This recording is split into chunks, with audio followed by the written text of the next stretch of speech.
Day. Respected Director Sir, Manager Sir, Principal Ma'am, teachers, guardians and my dearest students. Assalamu alaikum all of you. I am going to deliver a speech on the Independence Day.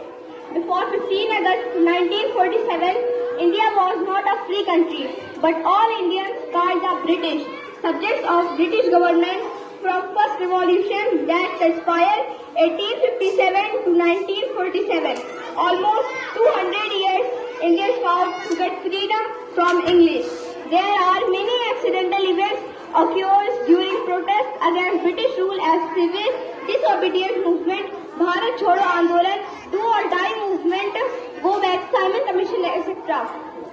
By sacrificing of many patriots whose name are Khan Abdullah Ghaffar, Mahatma Gandhi, Bhagat Singh, Rani Lakshmibai and many more.